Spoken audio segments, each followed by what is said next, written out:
Well, thank you for joining us today. The theme of this talk is overcoming fear.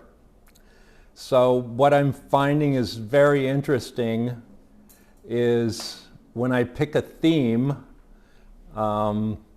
usually, like the last talk I gave was the coming into the grace of silence, and my neighbor next door was having this wild party all night the day I was going to give the talk.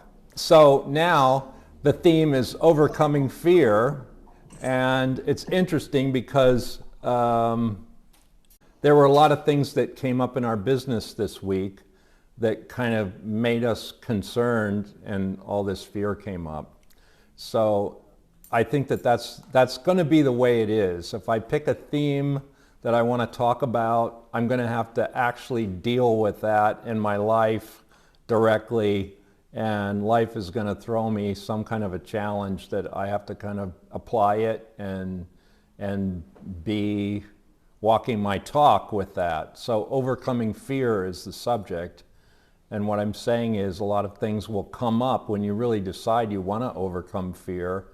Probably the first thing you're going to notice is all the fear you have in your life.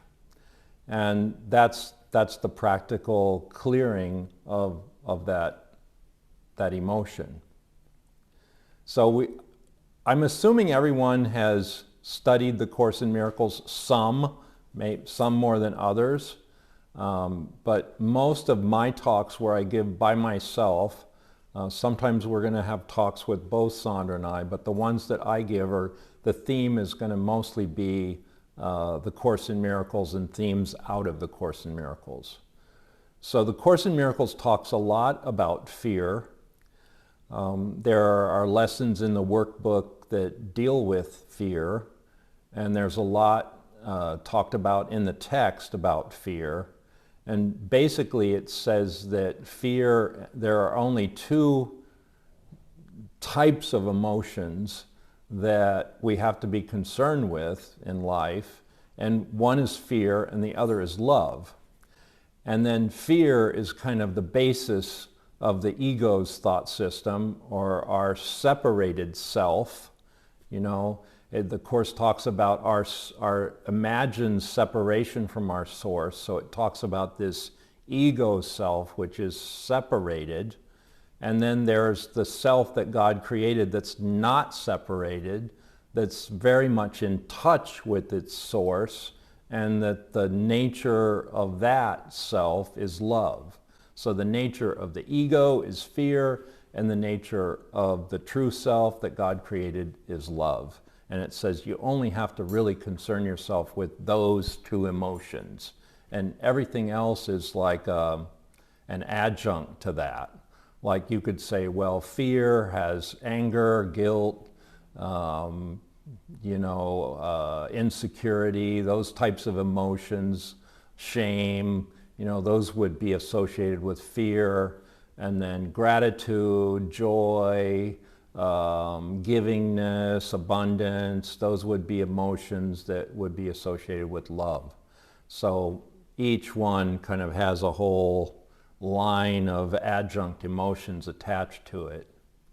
So when we're talking about fear, we're not only talking about overcoming fear, but we're talking about overcoming guilt, overcoming insecurity, overcoming anger, all those negative emotions that kind of screw up our life. We're talking about overcoming all that. So then the question is, well, okay, we've decided we want to overcome fear, but then we notice we have fear. So how do we actually deal with the fear? So that would be a good thing that we can explore in this talk. So I'm going to talk for a while, and then I'm going to open up the floor for some questions.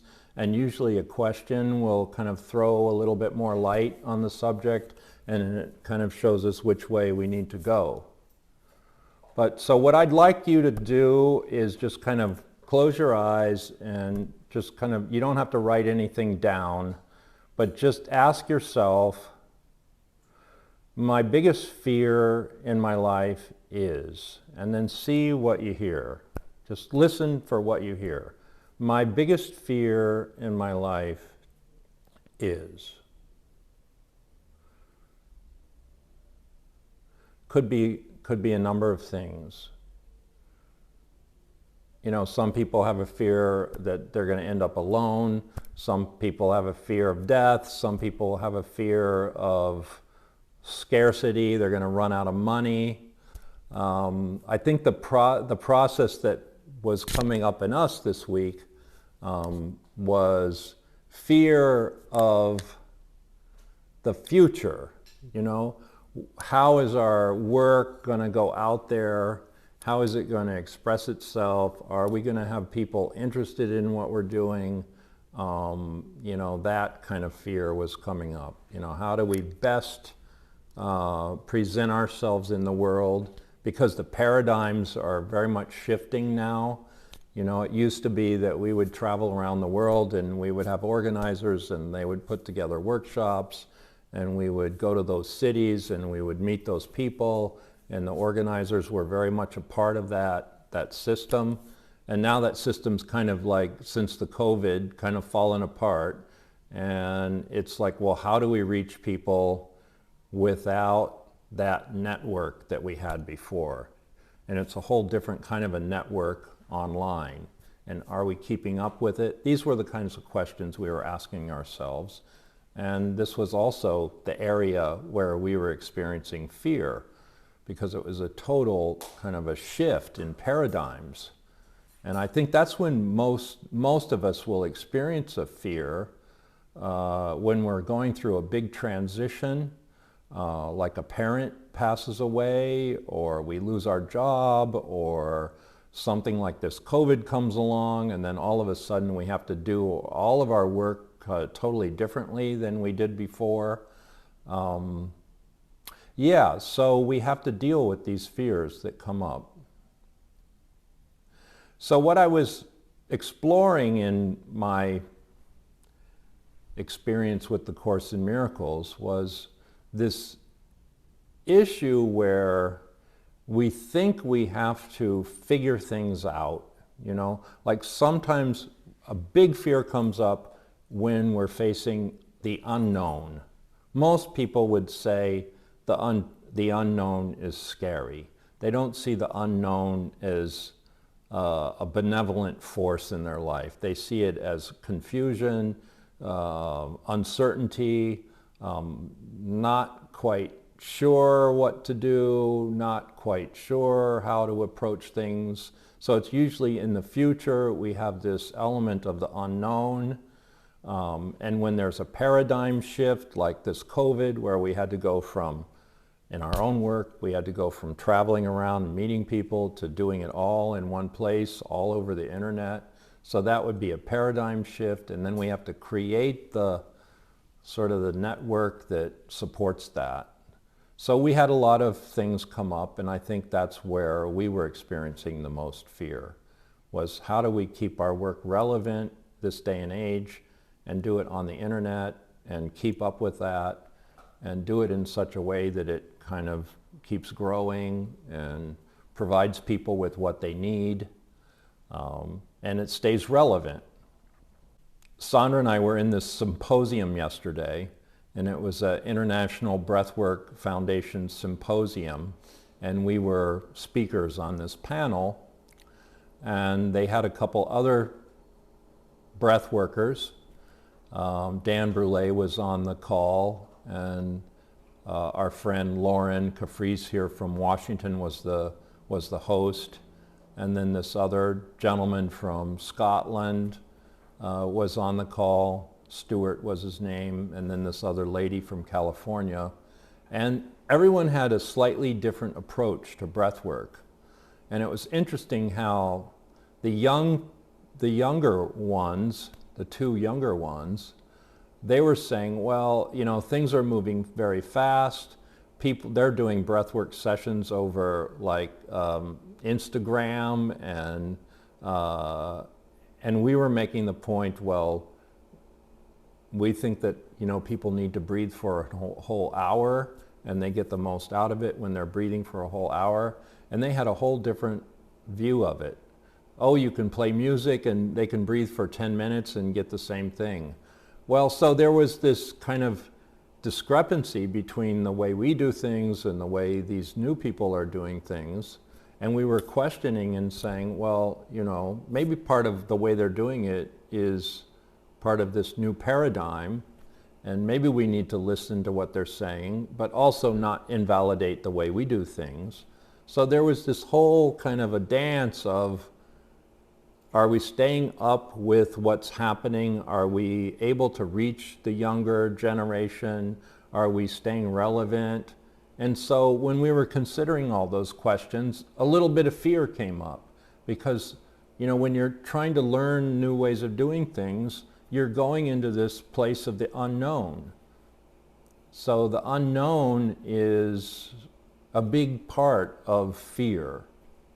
And I think we have to listen to ourselves and ask ourselves, well, what is it that the unknown, what exactly is this unknown, and why do we have so much fear about it? It's like, when you take a course in college, or you go to a school and you're taking something new, or you get a new job, there's a learning curve and you don't know a lot of the things, and you have to kind of stay with it and kind of take in that new information and flow with it and adapt yourself. So usually, if you really look at it and how we've faced the unknown in the past, it's usually worked out, You put yourself in this place where you've got these unknown factors, and then as you stay in there with a kind of a trust, the whole thing starts coming together, and you start doing things differently, and before you know it, it's not unknown anymore. So this was what happened to us when we shifted our work to online. Like, we couldn't travel, we had to cancel some things. We canceled the India Quest. We canceled a couple other things. And then all of a sudden, we're doing more programs online. And then we had to have a lot of trust about that, because we'd never done a workshop over Zoom. We'd done some private sessions, but we'd never done an actual 3-day workshop. So once we started doing it, the unknown became not so formidable, and we started learning little by little that yes, you can do this and you can do that. And in fact, we were surprised that doing our work online was just as powerful as doing it in person, and we made connections with people who were in the class as deeply, and in some ways more deeply, by doing it this way. So the unknown was starting to unfold and become familiar, and I think the fear we had about that was dissipating. So what is it that gets us through the fear? The Course in Miracles has a couple of lessons. It says fear is not justified in any form. That's lesson 240. And then lesson 48 says there is nothing to fear. There is nothing to fear. And then a later lesson says, in fearlessness and love I spend the day. So I think we always have to remember back to this statement in the text where it says there's fear and there's love, and the two cannot coexist, So we have to make this decision. We can work with the unknown as long as we're in the vibration of the love. Like that lesson, it says, I place the future in the hands of God. Well, what does that mean? I place the future in the hands of love, and then love is not going to send us anything that we can't handle or that we can't figure out. So love is going to make the thing work. So I think the way that we overcome fear is that we connect ourselves with the life force that's the love, and then in trusting that life force to unfold on its own, even though there's a lot of unknown factors, we're trusting in the love to bring the next thing, bring the next thing, bring the next thing, in this kind of a dance of things unfolding. And that in that process of trusting the future, trusting the love, you're placing the future in the hands of love. Well, you're trusting that, and then things are unfolding, and then you don't have the fear of the unknown. Does that make some sense?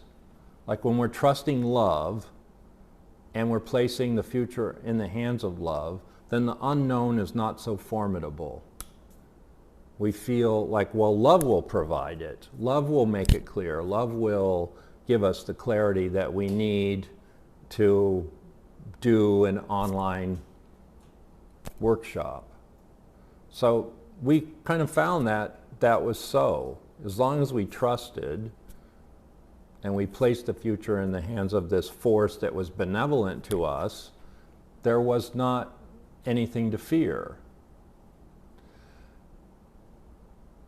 But things will come up, like if there's a lot of unknowns, the fear will increase sometimes. Like there was a point where we wanted to do a 5-day liberation breathing training. And this was an intensive. And in an intensive, we have these breathwork exchanges, right? So 2 people have to get together and rebirth each other.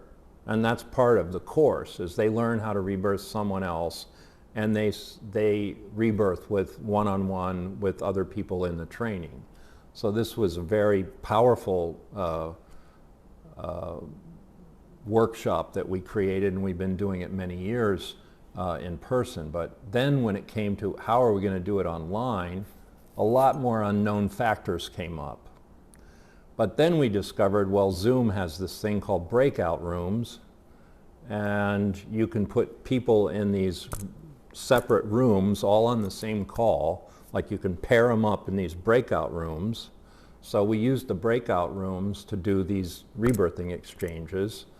So it was a learning curve, and at first we put off this training, doing it online, because we just didn't quite know how to do it. But then when we decided, look, I know we can do this, I know it's possible, we can learn how to use the breakout rooms. We did one, and it was fantastic. People had such a bonding, such a wonderful experience, a learning experience in this 5-day intensive. But we had to go through our fear to get there. And what was the fear about? Well, the fear was about the unknown, like not knowing how to do it. I think, and here's the discovery, part of the discovery that we made was you don't have to know how to do it first, but you do have to give up the fear first. So the ego thinks, okay, I've got the fear, I don't know how to do it, but when I learn how to do it, then I won't be afraid. Well, the ego will put things off forever in that mindset. Well, I don't know how to do it, I have the fear, and I better learn how to do it, and then I won't have the fear and I can move forward. That's sort of the ego's version. But the Holy Spirit's version is there's nothing to fear. It will be revealed to you. So all you have to do is move through the fear, and you don't even know how to do it. And when you move through the fear, all those hows will fall into place. So getting through the fear is what you do first, not learning the hows. So this was the discovery we made, was that to overcome fear, you just have to say, I'm not going to succumb to it. I'm going to move forward through the fear And love will provide the answers, love will provide the clarity, love will provide the resources, whatever I need to know, all that will be made clear in my step forward through the fear into the love. So that was the main thing that we discovered. To overcome fear, you cannot wait until you figure it out. You have to just take an action and say, well, I'm going to move through trust, I'm going to move through faith, I'm going to move with love, and then everything I need will be provided. So that was the lesson I think that we learned when we produced this 5-day training. And then once we decided to do it, I did a few tests. We got some friends together on a Zoom call. We tested out the breakout rooms, and it became very clear. And then the thing was, wow, we could do this anytime, We know how to do it, and there's no fear.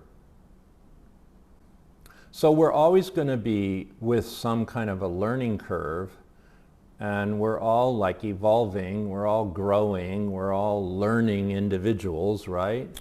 And even in this spiritual realm, we call it the path of ascension, there's always another step to take. There's always a higher place to go. There's always a piece of our ego self we need to let go of and move another step up. So that kind of process doesn't really end. It's like we have this favorite saying, until you're raising the dead and walking on water, you still have something to clear. So we're all on this, I assume, we're interested in our spiritual evolution, we're all interested in our ascension, and as people who are interested in our ascension, we're also interested in introspection, clearing, rebirthing, letting go of those blocks inside that prevent us from being all we can be. So fear slows us down, trust, faith, love, those put us forward. So really the only question we need to ask ourselves, are we moving from the state of love, or are we acting from the state of fear? And there's only two possibilities here. So if we're moving from the state of love, then we have trust, we have faith, even though there's an unknown. Well, that's what faith is. Faith is moving forward even in the face of the unknown. If you knew everything, you wouldn't need the faith. But the fact that we don't know means we need the faith. Well, we're going to take a step forward even though we don't know. So we're moving into the unknown with the trust that whatever that is, it's going to be fine. It's going to take care of us. It's like if you're driving your car at night and you're coming to a hill and you're going to go over the hill, you trust that the road is going to be clear on the other side, right? You're not so worried that there's something on the other side, even though you can't see it. So you just keep on your lane and you go over the hill and everything's fine. So that's kind of faith, when you go over the hill and you trust that everything is fine on the other side, even though you can't see it. So that's the faith. So that's another element in overcoming fear. You need to trust and you need to have faith. And what is it you're trusting in? Well, you're trusting in a force of life that's benevolent to your good, When it says, I place the future in the hands of God, well, you don't expect God is going to send you a disaster, do you? So if you really truly are placing your future in the hands of God, then you trust that the good things are going to come from that. It's going to protect you from disaster. So faith and protection and safety, they kind of all go together. But you have to trust that that force that you're putting your faith in is benevolent to your good, protecting you from forces that, you know, are dark or malevolent. So there's a lot to it, and I think when you really look at fear, and we've all experienced some fear, you have to kind of question it. You have to kind of question, well, what is my fear? What is the worst thing that I think could happen? What's my worst fear in my life? And you more or less have to face it down. Because if you don't face it and look at it, then it's just going to kind of stay a bit in your subconscious mind, kind of emerging and preventing you and blocking you and making you procrastinate and making you sleep in and, you know, that kind of thing. It's debilitating. So we don't want fear to be debilitating, even when we're experiencing it.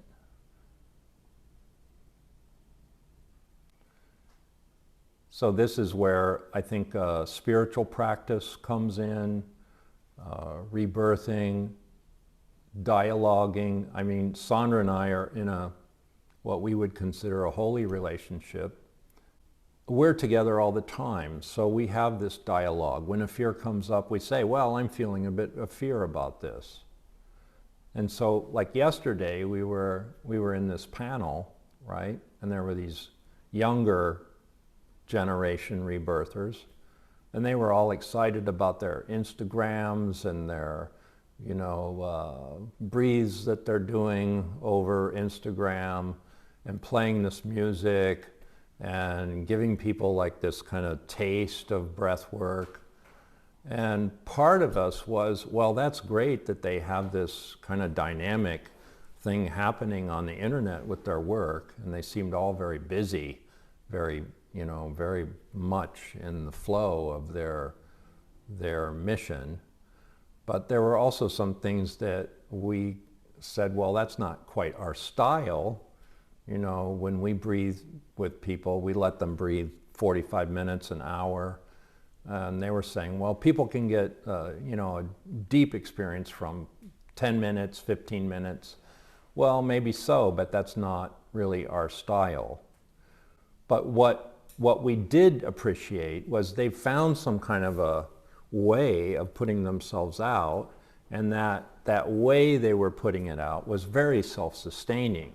You know, it was like growing, it was reaching people, it was keeping them in the flow of their work, and we really admired that. And they were all very passionate about their work, very committed to breath work.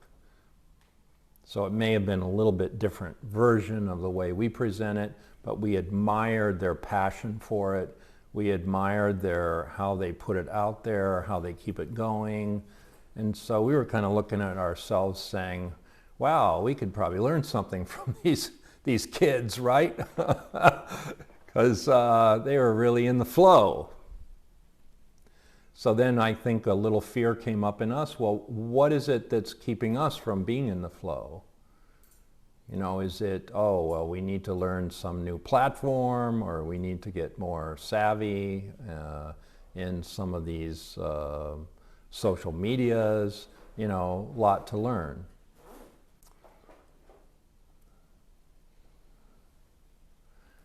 So I think we took it in, and I think that that's going to have an impact on our actions.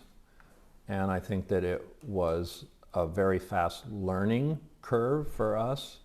And I think we will give more attention to our social media and maybe study a little bit on how to use it more effectively. Because some people use it very effectively, and some people just use it for putting up pictures of their cats, you know? And that's kind of not us. We want to use it effectively to increase our territory, increase our influence. And so that was where our fear came up. Like, okay, we're a little bit behind the curve now, and we need to catch up a bit. And so We have to put our energy and our attention into that new thing, into that unknown thing. Yeah. So fear can be your friend, actually, is what I'm saying. Like if you're feeling a little fear and you're willing to look at it and you're willing to kind of face it down and you look at all the different like elements of it, what is the fear? And sometimes it can be guiding you into areas that you need to go, but that you were resisting, right? So that's what was happening yesterday with us when we were hearing these wonderful things these young kids are doing with their breathwork practices, and they were out there giving these breathes to 400 people on Instagram. We were saying, wow, they're reaching some folks out there. And that's a good thing. It's getting the work out there more. And what is it that we're doing or not doing that's blocking us from having that kind of vitality? So the fear came up, but the fear is also the question of you're going to stay with it, and even though it's unknown, you'll like stay with it. You'll move in that direction. You'll move through the fear. And you'll stay with the love, and the love will make it perfect for us, We're not going to put ourselves out the same way they do, but the love is going to increase maybe something we need to learn, something we need to do differently. So we move through the fear, and then the love will reveal some new thing. And then you pick up on that, and you go with it, and then it grows on its own. So a few weeks ago, this was maybe about 4 or 5 weeks ago, I said to Sandra, I think we have this time on our hands on Sunday. If we're not doing a workshop, we should give a talk every Sunday at the same time, so it's regular and everybody knows, okay, on Sunday at this time, Sandra and Marcus are going to give a talk, and it's every Sunday. And I think when we were on the road, we would have kind of balked at that kind of a commitment, because when you're on the road, things are a little bit not so predictable, and you don't even know if you're going to have really good internet. So we didn't ever kind of make something that regular, but now that we're home, we can. And then even if we're giving a weekend workshop, we can kind of weave this talk into the weekend workshop. It'll be like the second module on Sunday, So we said, we should do this, and we want to do this. And so we decided, okay, so we're going to do this. So then I gave a talk, and then the next weekend, Sandra gave a talk. She's been getting these messages, she'll do a rebirth, and she's writing this book called Babaji Outside the Box, right? So she'll do her rebirth and put some Goma music on, and usually she gets some insights from Babaji while she's in her rebirth. So she called these, outside the box with Babaji. So I said, well, why don't one week you do that, and then the next week I'll do something on the Course in Miracles, and we'll alternate. So one week it's outside the box, then the next week it's something on the Course. And that felt really good, and we decided to do it. And then after a while we said, well, these are like Ray Talks, like TED Talks. Well, these are Ray Talks. So we had this kind of a surge of inspiration, like, oh yeah, this is something that we're supposed to be doing, these talks every week. And so it gave us more energy, and we said, yeah, that's wonderful. Let's just go ahead and implement it. So we did. And this is a new thing we're offering. So every Sunday at the same time, we're either going to Sandra will give a talk on Babaji and Outside the Box, and I'll give a talk on something, like usually from the Course in Miracles. Overcoming Fear was the subject this week. So we're really excited about it. And we're also excited about this new thing. Somebody had told us for a long time that we should put more of our work online, and they have these teaching platforms like Udemy and Teachable and places where people can buy your courses. And so we're putting together our Loving Relationships training in a video course, and then we're going to make it available on this platform called Udemy. And a lot of the young kids, that's where they're getting a lot of their, classes and input, and so that's another direction we're going. And that was also a learning curve that was not there before. It was very steep. Okay, we got to make these videos.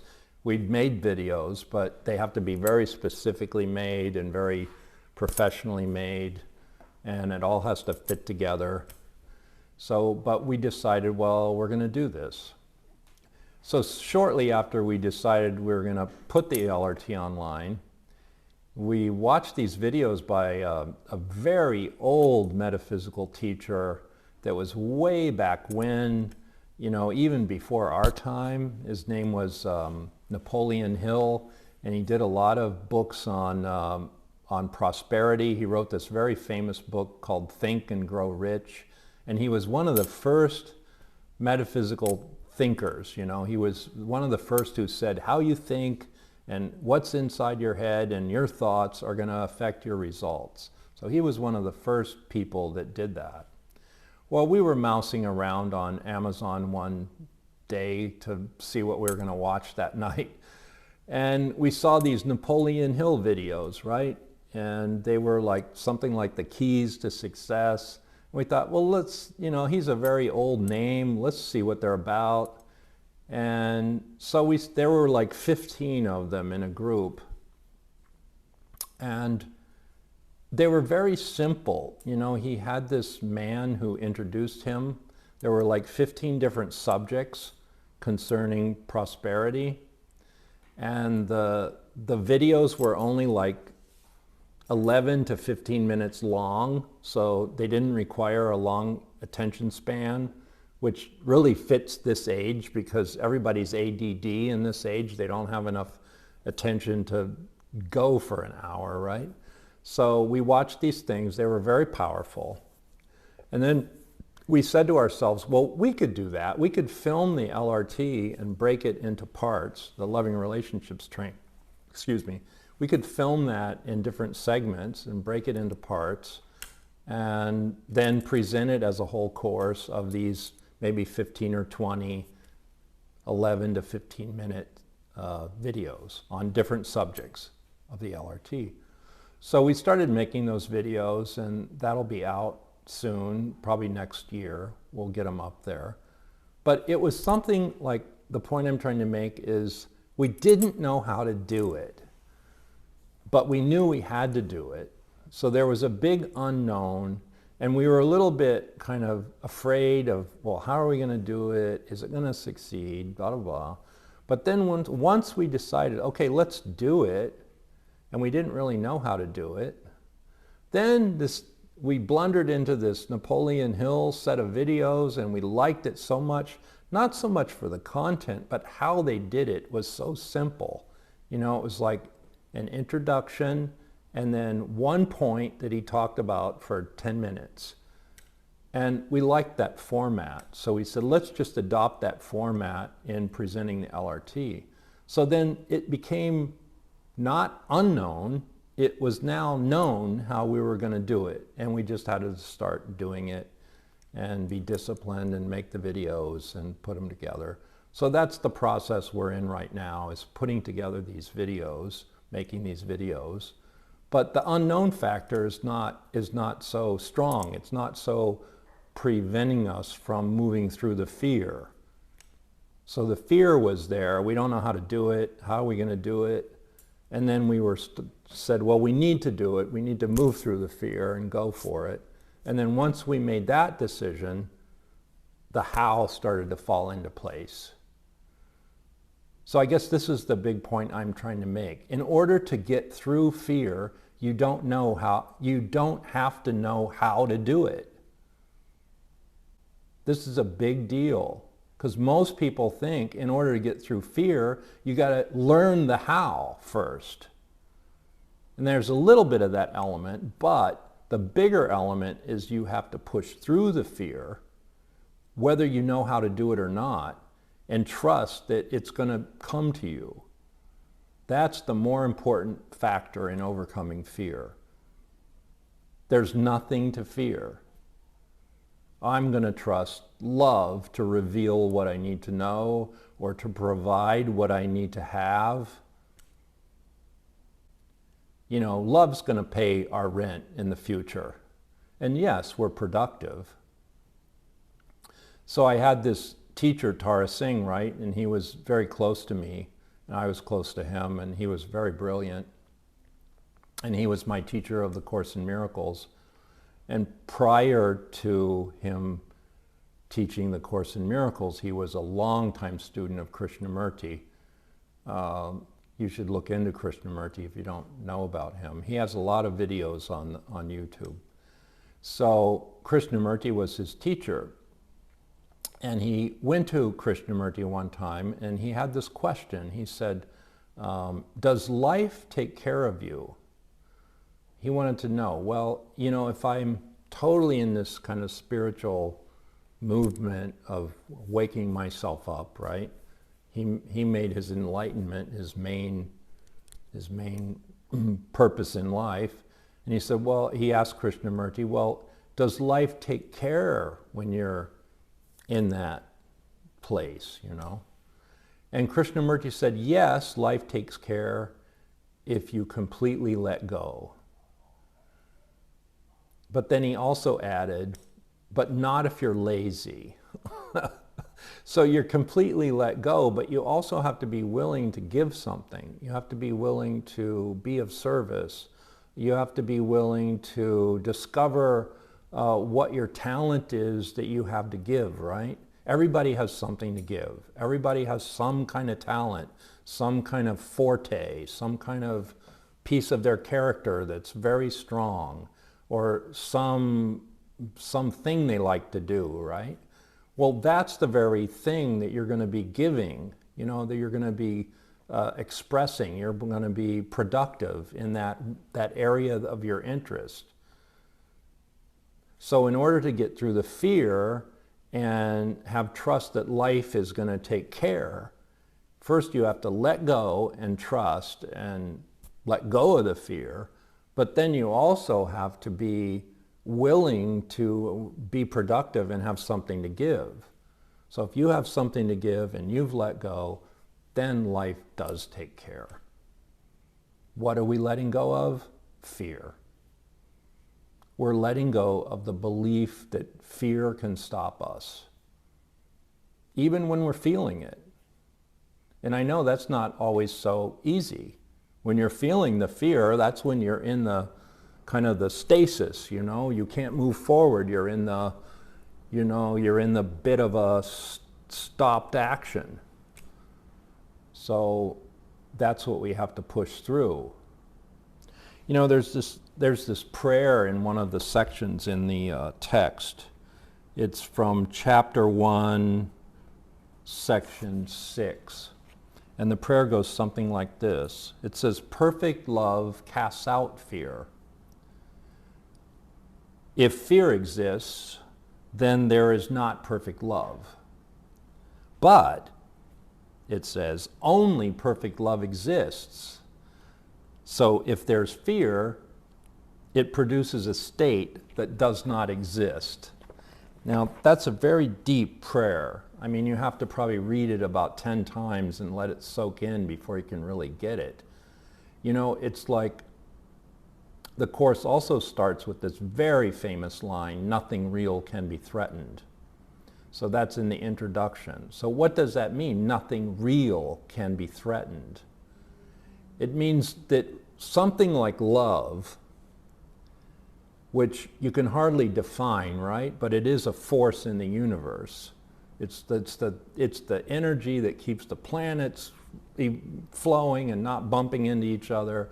It's the energy that makes trees grow. It's the energy that makes rivers flow.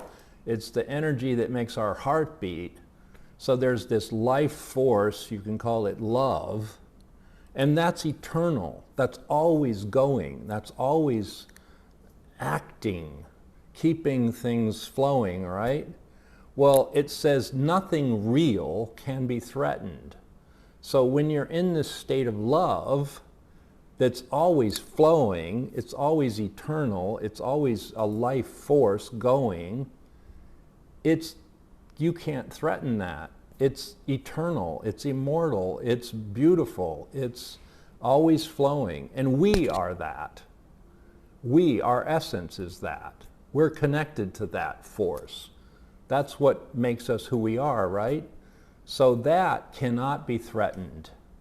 We will always be who we are as God created us. And that is the love force.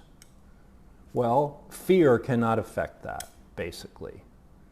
When it says nothing real can be threatened, well, what's threat? Threat is fear, right? When you're threatened, you feel fear. Well, this is saying what's real cannot be threatened. It can't be burnt, it can't be drowned, it can't be, killed, it can't be, it's immortal. There's no death in that. I mean, we can leave our bodies if we want to, whenever we choose, but the essence of us still goes on. So that part of us, which is the love is the essence, is non-threatenable. It's immortal. It has no end, has no beginning, has no end. It just is. And that's who we are. And when we connect with that, there's no fear. That's perfect love. So it says perfect love casts out the fear. So we can't have fear when we're with the perfect love. So if we're feeling the fear, that means we're not connecting with the perfect love. And we're making up a scenario that's not even there. We're making up a scenario of, catastrophic thinking or disaster in the future, or, we're going to get an illness in the future, and, blah, blah, blah, whatever. We're going to go bankrupt. That's a favorite one of mine. We're going to run out of money. So, we have these kind of irrational fears going on, and then we obsess about them, and then they become sort of big, and we think they're real. But this is saying, no, when you're with reality, nothing is threatenable. There's nothing to fear.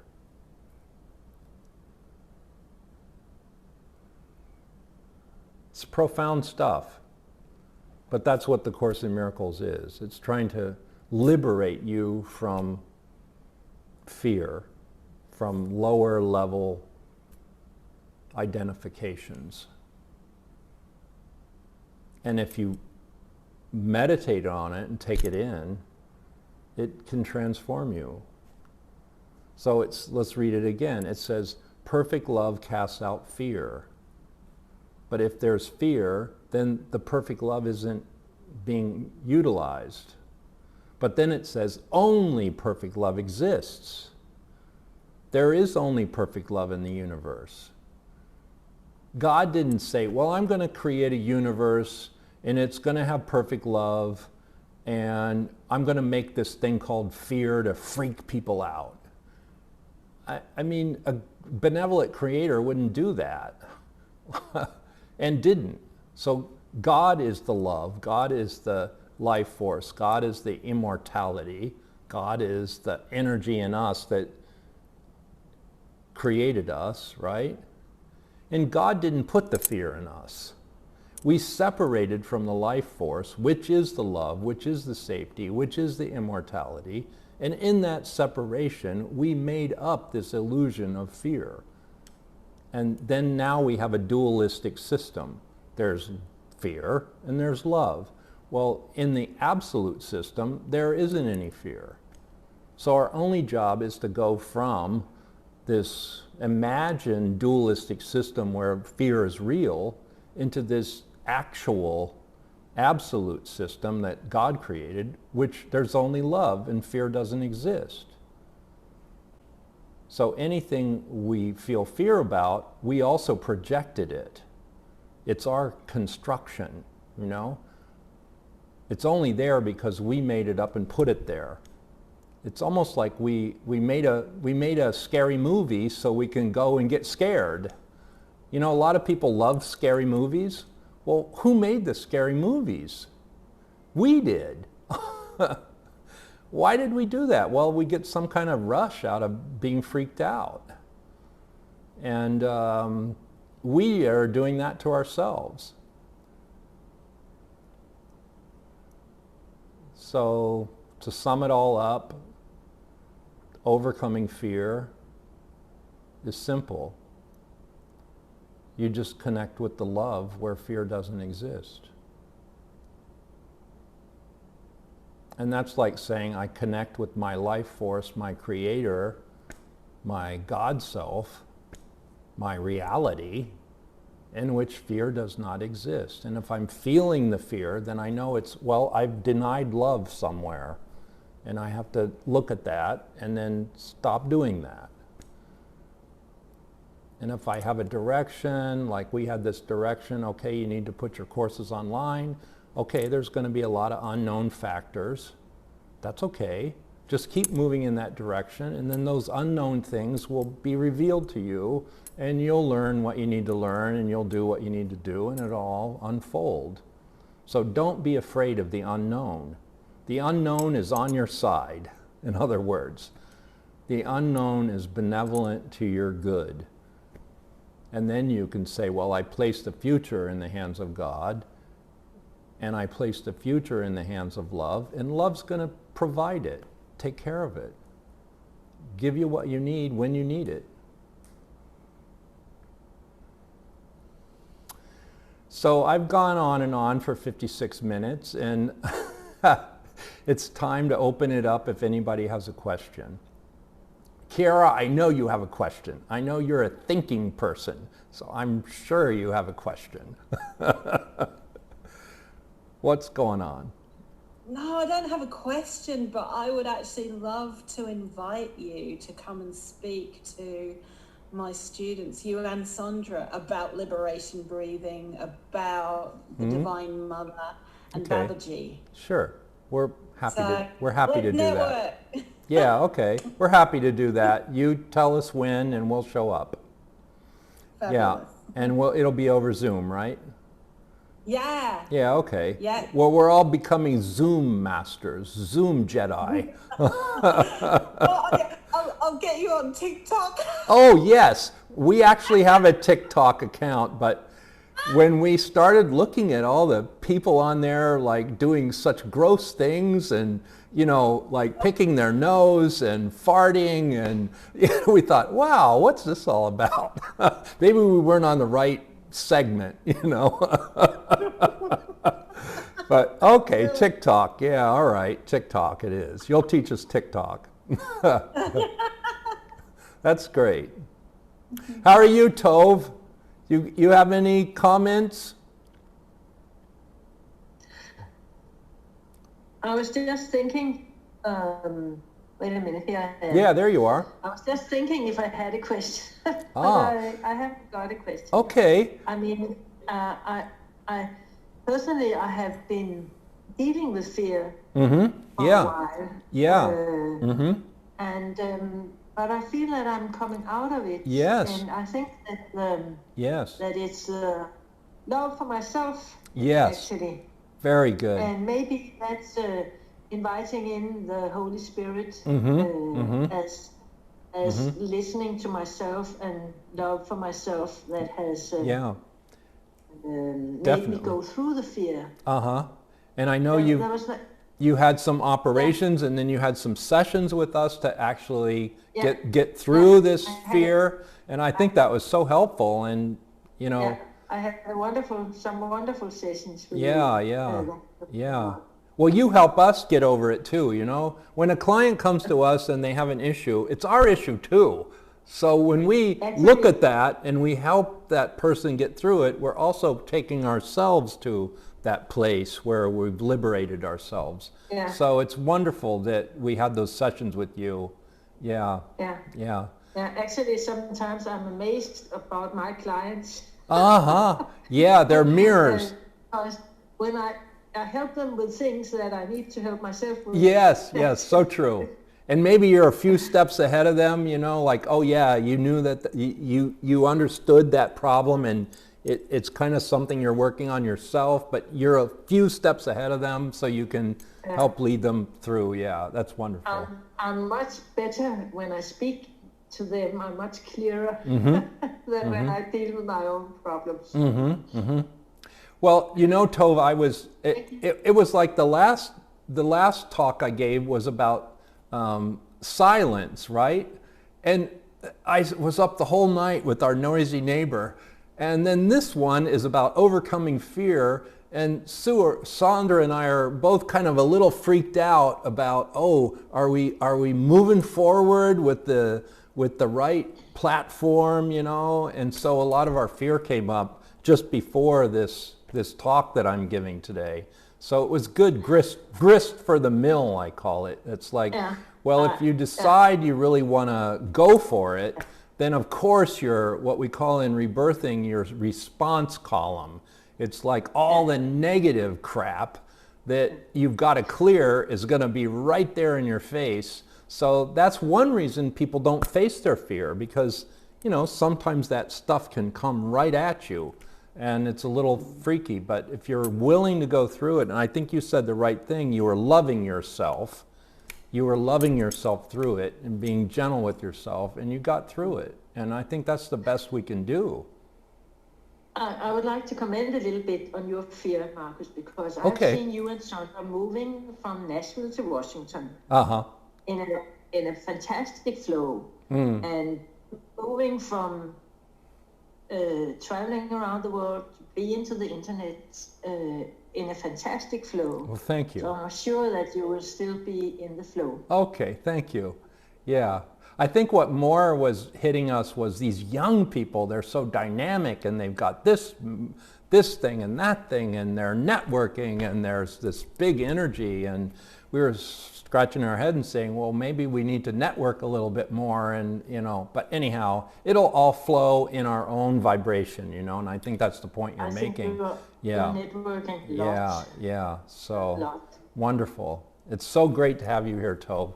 We've known Tove for years and years and years. She's had us to Denmark many, many times, and she's 100% committed rebirther, and just yeah, so great to have you here. And you too, Kiara, all you guys. So, and Prue, I see Prue from Melbourne, Australia. She's probably up in the middle of the night, 4 a.m., listening to this. And happened to wake up, and I was so great to see you here. She's also been a rebirther for many years and practitioner. So yeah, it's great to have you guys here. I guess we're forming our network right here, right? Yeah. So wonderful. So Kiara, you let us know date and time and all that, and we're happy to show up. Yeah. Okay. Marianne, do you have a question? Yes, I wanted to add something. Yes, okay. Marianne. I really get what you're saying about the fear and love conceptually, but I just, as you say, that sometimes your fear is not real. I think in some cases your fear can be very real, as if you have experienced certain situations. And for example, I did a postgraduate in forensic science, like the things you see that people went through are just horrible. And in that case, I think this fear is very real. And then absolutely. I would just, it's a very big leap then to have trust again, or to come to this place. And I was just wondering what your view on that was then. Well, I think we have to honor the fear, and if we're feeling the fear and it has a cause and effect, we have to look at that. You know, and a lot of people have kind of a PTSD from something that's happened in the past, right? So it's very present with them. Sometimes with children, you know, if their parents went through a very mean divorce and it really affected them, they're going to carry that kind of tension with them, even though it's past years before, right? So maybe even years later, they're still feeling that tension, that fear, that unsettling piece, and it's almost like in their cellular memory. So that's where rebirthing comes in, or breath work as we call it nowadays. Everybody likes that word, breath work, because the memories of the fear, or let's just say we go through a traumatic experience that's very real. You know, it's like, it's real in the physical sense. It's real in the emotional sense. So when I'm saying it's not real, we're talking about higher levels of spirit. But most people aren't connected to those levels. They're down in the body, they're down in the mind, they're down in their family relationships, their personal relationships, and there is where the fear is, and they are going through something, and it could be very traumatic. And then that impression or those memories are going to stay with you, and then that's what a lot of psychologists call post-traumatic stress syndrome. Well, the trauma is not happening now, but the memory of the trauma is so strong that it's replaying, right? So I think this is what you're talking about. It's forensic. It's almost like in the cellular memory. So by looking at the incident, and we say, well, forgiveness is the key. Forgiveness is the key to release, or forgiveness is the key to letting go of those memories. And then the breath helps you clear the memory on the cellular level. You can do the mental work and say, yeah, I forgive my father and mother for going through this horrible divorce and fighting all the time, and it was terrible for me. I felt like, you know, unimportant. I felt unconsidered. Well, that trauma is still there, but it's also in the cells. So you can work on the mental forgiveness, but then the breathing helps you release the cellular memory of that trauma. So yeah, fear is very real in the sense that we all have experienced it. We've all felt it. We've all gone through something. And that's very real, and we have to face it and maybe clear it. Clear past fears, past traumas with the breath work. And then we also have to clear the fear of the future. This is stuff that hasn't even happened yet, right? And we still have the fear. So how do you explain that one? So, I mean, the Course says the past and the future aren't even here. So why is there the fear? Like, we could be sitting here being very comfortable, having this nice conversation, and say, well, what is there really to fear right now? Probably nothing. But the fear from the past, which we hold as memory that we went through in this trauma, is still there. So that's why we use breath work to clear those memories, clear those cellular memories of whatever trauma we experienced in the past. And it could go all the way back to our birth. So that's why we called it rebirthing in the day, because we're trying to clear the birth trauma. You know, if we had a cesarean, or if we were hung upside down and slapped by the doctor, or if we had a breech birth where we came out backwards, or if we had the cord around our neck, you know, those kind of experiences at birth were traumas. And those are held in the cellular memories, and then we live our life with those memories, and we tend to recreate situations that are similar, that recreate those traumas. So breath work, I think, is what we use to clear what you're talking about. These forensic cellular memories that are very real in our everyday life, and we have to deal with those. So yeah, does that answer your question? Yes. Okay, Thank good. you for elaborating on that. Yeah. Anybody else? It's been wonderful. It's 108 minutes, so maybe a good time to stop. Very lovely. I don't know what Sandra's going to talk about next week, but we'll be here at the same time next week. And sometime today, I'll run down through all the people that registered, and I'll have your email, and I'll send you the link that you can listen to the talk again. I do suggest you listen to the talk again, because some of the times when we're talking about very deep stuff, you have to hear it 2 or 3 times for it to go in. And I know this from my teacher Tara Singh. He would say something so simple but so profound, it's like your mind can't receive it, you know, the first time. But when you hear it the second time, it goes in a little deeper. When you hear it the third time, it goes even deeper still, and then you get it on a much deeper level. So I really would suggest you listen to the talk again. when you have some spare time. Right. Well, okay, guys, wonderful to be with you. It was so beautiful to be with you. Thank you for being in our home and with us. I really feel this connection, and with people all the way over in Australia and Denmark, and God praise Zoom, man.